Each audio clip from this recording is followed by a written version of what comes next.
Our pleasing duty now is to divulge the secret which Mr. Lambert whispered in his wife's ear at the close of the ante-penultimate chapter, and the publication of which caused such great pleasure to the whole of the Oakhurst family.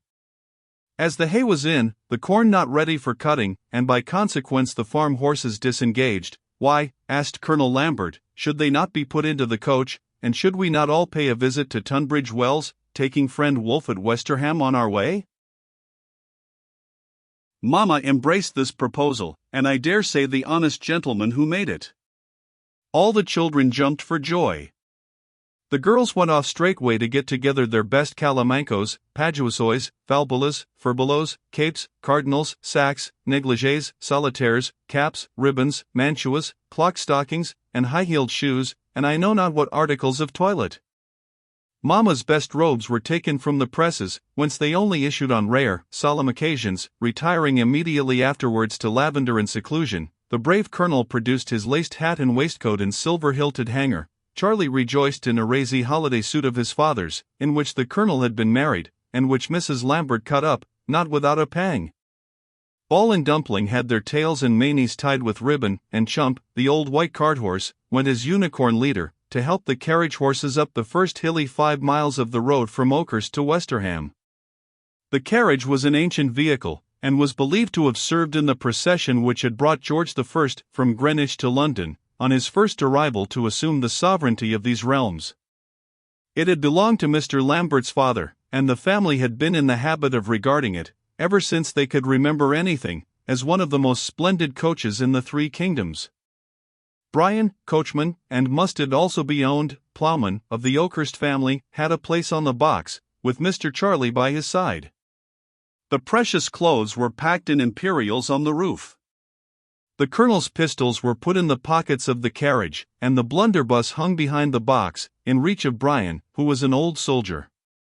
No highwayman, however, molested the convoy, not even an innkeeper levied contributions on Colonel Lambert, who, with a slender purse and a large family, was not to be plundered by those or any other depredators on the King's highway, and a reasonable cheap modest lodging had been engaged for them by young Colonel Wolfe, at the house where he was in the habit of putting up, and whither he himself accompanied them on horseback.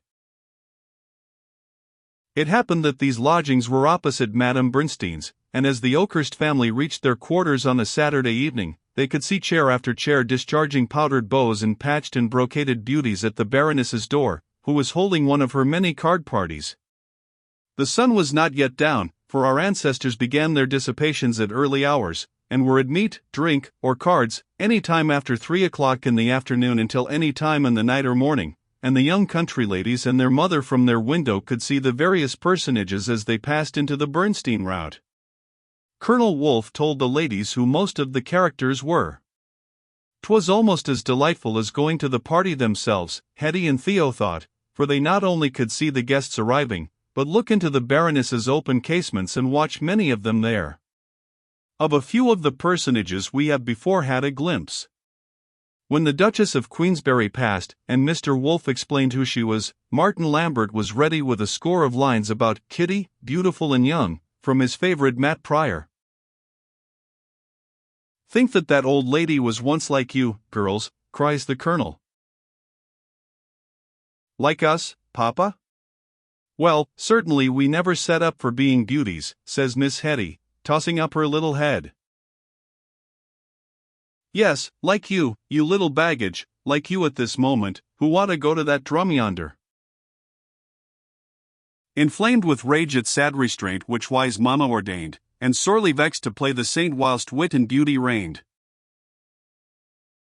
"We were never invited, Papa, and I am sure if there's no beauty more worth seeing than that, the wit can't be much worth the hearing," again says the satirist of the family.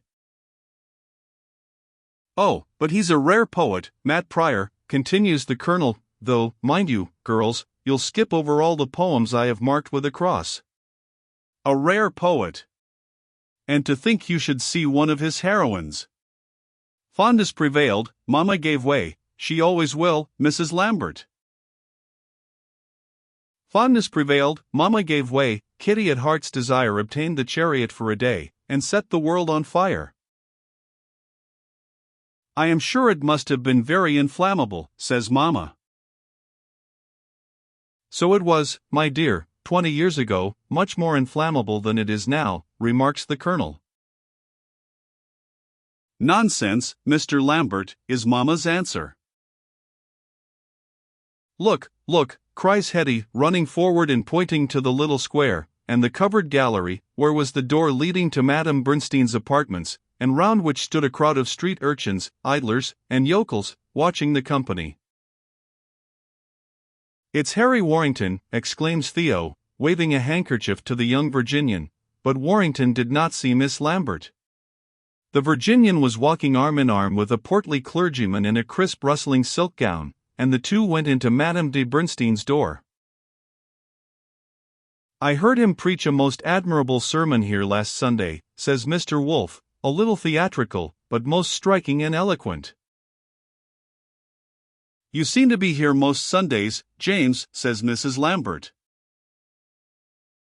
And Monday, and soon till Saturday, adds the Colonel. See, Harry has beautified himself already, hath his hair in buckle, and I have no doubt is going to the drum too. I had rather sit quiet generally of a Saturday evening, says sober Mr. Wolfe, at any rate, away from card-playing and scandal, but I own, dear Mrs. Lambert, I am under orders. Shall I go across the way and send Mr. Warrington to you? No, let him have his sport. We shall see him tomorrow. He won't care to be disturbed amidst his fine folks by us country people, said meek Mrs. Lambert. I am glad he is with a clergyman who preaches so well, says Theo, softly, and her eyes seem to say, you see, good people, he is not so bad as you thought him, and as I, for my part, never believed him to be. The clergyman has a very kind, handsome face. Here comes a greater clergyman, cries Mr. Wolfe. It is my Lord of Salisbury, with his blue ribbon, and a chaplain behind him. And whom a mercy's name have we here, breaks in Mrs. Lambert, as a sedan chair, covered with gilding, topped with no less than 5 earls' coronets, carried by bearers in richly laced clothes, and preceded by 3 footmen in the same splendid livery, now came up to Madame de Bernstein's door. The bishop, who had been about to enter, stopped, and ran back with the most respectful bows and curtsies to the sedan chair, giving his hand to the lady who stepped thence. Who on earth is this? Asks Mrs. Lambert. Sprechen Sie Deutsch? Ja, mein Herr. Nix verstand, says the waggish colonel. Pooh, Martin. Well, if you can't understand High Dutch, my love, how can I help it? Your education was neglected at school. Can you understand heraldry? I know you can. I make, cries Charlie, reciting the shield, 3 Marians on a field or, with an earl's coronet. A countess's coronet, my son. The Countess of Yarmouth, my son. And pray who is she? It hath ever been the custom of our sovereigns to advance persons of distinction to honor, continues the colonel, gravely, and this eminent lady hath been so promoted by our gracious monarch, to the rank of Countess of this kingdom. But why, Papa? Asked the daughters together. Never mind, girls, said Mamma. But that incorrigible colonel would go on. Why, my children, is one of the last and the most awkward letters of the whole alphabet. When I tell you stories, you are always saying why. Why should my Lord Bishop be cringing to that lady? Look at him rubbing his fat hands together, and smiling into her face. It's not a handsome face any longer. It is all painted red and white like Scaramouches in the pantomime. See, there comes another blue riband, as I live. My Lord Bamborough. The descendant of the Hotspurs. The proudest man in England. He stops, he bows, he smiles, he is hat in hand, too. See, she taps him with her fan.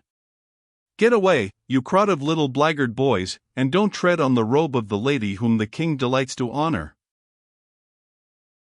But why does the king honor her? Asked the girls once more. there goes that odious last letter but one. Did you ever hear of Her Grace the Duchess of Kendal? No. Of the Duchess of Portsmouth? Non plus. Of the Duchess of La Valliore? Of fair Rosamond, then? Hush, Papa. There is no need to bring blushes on the cheeks of my dear ones, Martin Lambert, said the mother, putting her finger to her husband's lips.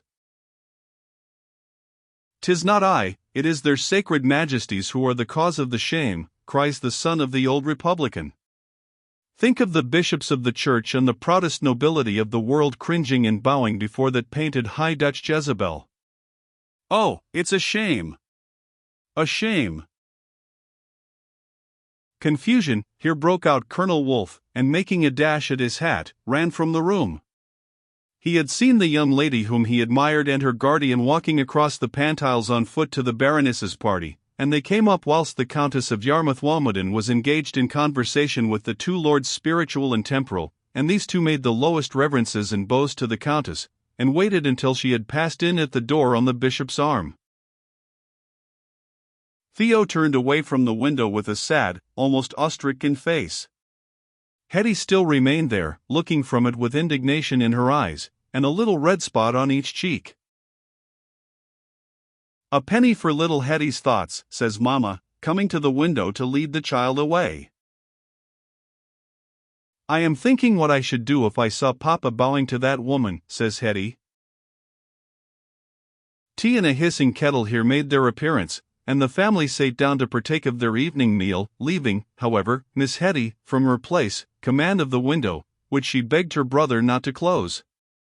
That young gentleman had been down amongst the crowd to inspect the armorial bearings of the countesses and other sedans, no doubt, and also to invest sixpence in a cheesecake, by Mamma's order and his own desire, and he returned presently with this delicacy wrapped up in a paper. Look, Mother, he comes back and says, do you see that big man in brown beating all the pillars with a stick? That is the learned Mr. Johnson. He comes to the friars sometimes to see our master. He was sitting with some friends just now at the tea table before Mrs. Brown's tart shop. They have tea there, 2d. a cup. I heard Mr. Johnson say he had 17 cups, that makes 2 and 10d. What a sight of money for tea!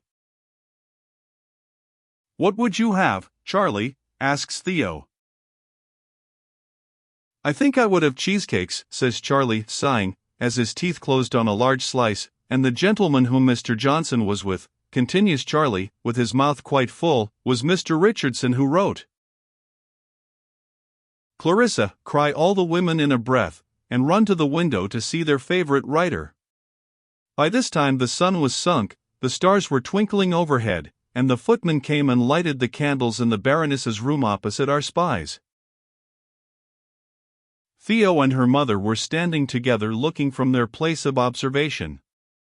There was a small illumination at Mrs. Brown's tart and tea shop, by which our friends could see one lady getting Mr. Richardson's hat and stick, and another tying a shawl round his neck, after which he walked home. Oh dear me! He does not look like Grandison, cries Theo. I rather think I wish we had not seen him, my dear, says Mamma, who has been described as a most sentimental woman and eager novel reader, and here again they were interrupted by Miss Hetty, who cried, Never mind that little fat man, but look yonder, Mamma. And they looked yonder. And they saw, in the first place, Mr. Warrington undergoing the honor of a presentation to the Countess of Yarmouth, who was still followed by the obsequious peer and prelate with blue ribbons. And now the Countess graciously sate down to a card table, the bishop and the earl and a fourth person being her partners. And now Mr. Warrington came into the embrasure of the window with a lady whom they recognized as the lady whom they had seen for a few minutes at Oakhurst. How much finer he is, remarks Mamma. How he is improved in his looks. What has he done to himself, asks Theo. Look at his grand lace frills and rules. My dear, he has not got on our shirts any more, cries the matron. What are you talking about, girls? asks Papa, reclining on his sofa, where, perhaps, he was dozing after the fashion of honest housefathers. The girls said how Harry Warrington was in the window, talking with his cousin Lady Maria Esmond. "Come away," cries Papa. "You have no right to be spying the young fellow. Down with the curtains, I say." And down the curtains went, so that the girls saw no more of Madame Bernstein's guests or doings for that night. I pray you be not angry at my remarking, if only by way of contrast between these two opposite houses, that while Madame Bernstein and her guests, bishop, dignitaries, noblemen, and what not, were gambling or talking scandal, or devouring champagne and chickens, which I hold to be venial sin, or doing honor to her ladyship the king's favourite, the Countess of Yarmouth-Walmoden, our country friends in their lodgings knelt round their table, whither Mr. Bryan the coachman came as silently as his creaking shoes would let him, whilst Mr. Lambert, standing up, read in a low voice, a prayer that heaven would lighten their darkness and defend them from the perils of that night, and a supplication that it would grant the request of those 2 or 3 gathered together.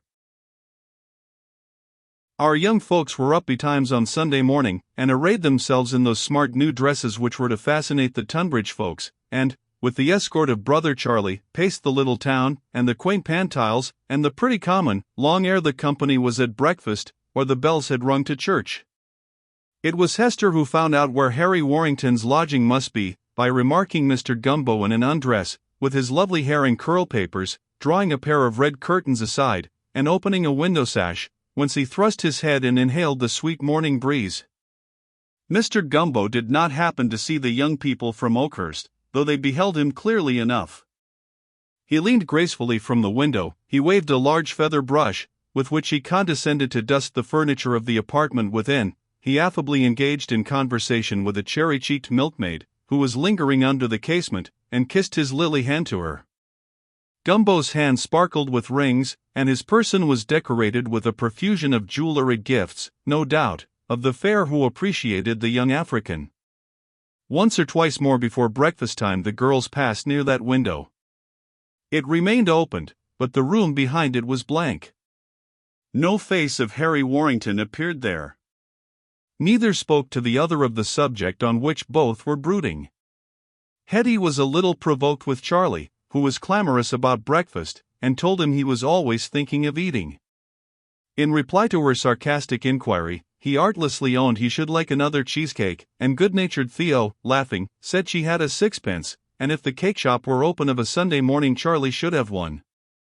The cake shop was open, and Theo took out her little purse, netted by her dearest friend at school, and containing her pocket piece, her grandmother's guinea, her slender little store of shillings, nay, some copper money at one end, and she treated Charlie to the meal which he loved. A great deal of fine company was at church. There was that funny old Duchess, and old Madame Bernstein, with Lady Maria at her side, and Mr. Wolfe, of course, by the side of Miss Lowther, and singing with her out of the same psalm book, and Mr. Richardson with a bevy of ladies. One of them is Miss Fielding, Papa tells them after church, Harry Fielding's sister. Oh, girls, what good company he was! And his books are worth a dozen of your milksop Pamelas and Clarissas, Mrs. Lambert, but what woman ever loved true humour? And there was Mr. Johnson sitting amongst the charity children. Did you see how he turned round to the altar at the Belief, and upset 2 or 3 of the scared little urchins in leather breeches? And what a famous sermon Harry's parson gave, didn't he? A sermon about scandal. How he touched up some of the old harridans who were seated round. Why wasn't Mr. Warrington at church? It was a shame he wasn't at church. I really did not remark whether he was there or not, says Miss Hetty, tossing her head up. But Theo, who was all truth, said, yes, I thought of him, and was sorry he was not there, and so did you think of him, Hetty? I did no such thing, miss, persists Hetty. Then why did you whisper to me it was Harry's clergyman who preached? To think of Mr. Warrington's clergyman is not to think of Mr. Warrington. It was a most excellent sermon, certainly, and the children sang most dreadfully out of tune. And there is Lady Maria at the window opposite, smelling at the roses, and that is Mr. Wolf's step, I know, his great military tramp. Right left, right left. How do you do, Colonel Wolfe? Why do you look so glum, James? Asks Colonel Lambert, good-naturedly. Has the charmer been scolding thee, or is thy conscience pricked by the sermon? Mr. Sampson, isn't the parson's name? A famous preacher, on my word. A pretty preacher, and a pretty practitioner, says Mr. Wolfe, with a shrug of his shoulders. Why, I thought the discourse did not last 10 minutes, and Madam did not sleep one single wink during the sermon, didst thou, Molly? Did you see when the fellow came into church? Asked the indignant Colonel Wolfe. He came in at the open door of the common, just in time, and as the psalm was over. Well, he had been reading the service probably to some sick person. There are many here, remarks Mrs. Lambert. Reading the service. Oh, my good Mrs. Lambert. Do you know where I found him? I went to look for your young scapegrace of a Virginian. His own name is a very pretty name, I'm sure, cries out Hetty. It isn't scapegrace. It is Henry Esmond Warrington, Esquire. Miss Hester, I found the parson in his cassock, and Henry Esmond Warrington, Esquire, in his bedgown, at 11:15 in the morning, when all the Sunday bells were ringing, and they were playing over a game of piquet they had had the night before. Well, numbers of good people play at cards of a Sunday. The king plays at cards of a Sunday. Hush, my dear. I know he does, says Hetty, with that painted person we saw yesterday, that Countess what do you call her? I think, my dear Miss Hester, a clergyman had best take to God's books instead of the devil's books on that day, and so I took the liberty of telling your parson. Hetty looked as if she thought it was a liberty which Mr. Wolfe had taken. And I told our young friend that I thought he had better have been on his way to church than there in his bedgown. You wouldn't have Harry go to church in a dressing gown and nightcap, Colonel Wolfe? That would be a pretty sight, indeed, again says Hetty, fiercely. I would have my little girl's tongue not wag quite so fast, remarks Papa, patting the girl's flushed little cheek. Not speak when a friend is attacked, and nobody says a word in his favor? No, nobody. Here the two lips of the little mouth closed on each other, the whole little frame shook, the child flung a parting look of defiance at Mr. Wolfe, and went out of the room, just in time to close the door, and burst out crying on the stair. Mr. Wolfe looked very much discomfited. I am sure, Aunt Lambert, I did not intend to hurt Hester's feelings. No, James, she said, very kindly. The young officer used to call her Aunt Lambert in quite early days, and she gave him her hand.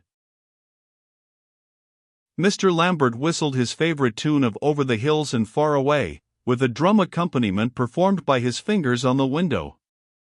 I say, you mustn't whistle on Sunday, Papa, cries the artless young gown boy from Greyfriars, and then suggested that it was 3 hours from breakfast, and he should like to finish Theo's cheesecake.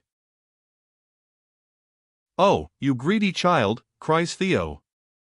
But hearing a little exclamatory noise outside, she ran out of the room, closing the door behind her. And we will not pursue her.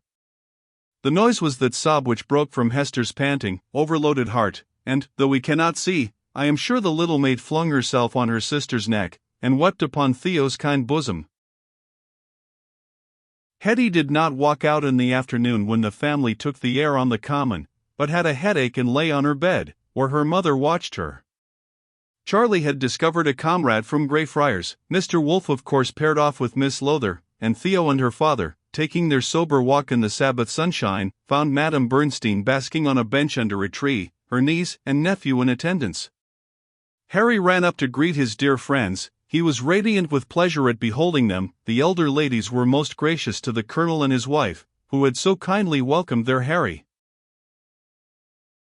How noble and handsome he looked! Theo thought she called him by his Christian name, as if he were really her brother. "Why did we not see you sooner today, Harry?" she asked. "I never thought you were here, Theo."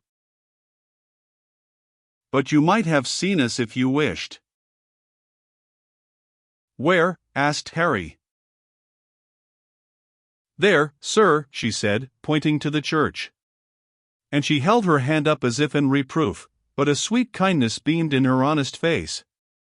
Ah, friendly young reader, wandering on the world and struggling with temptation, may you also have one or two pure hearts to love and pray for you.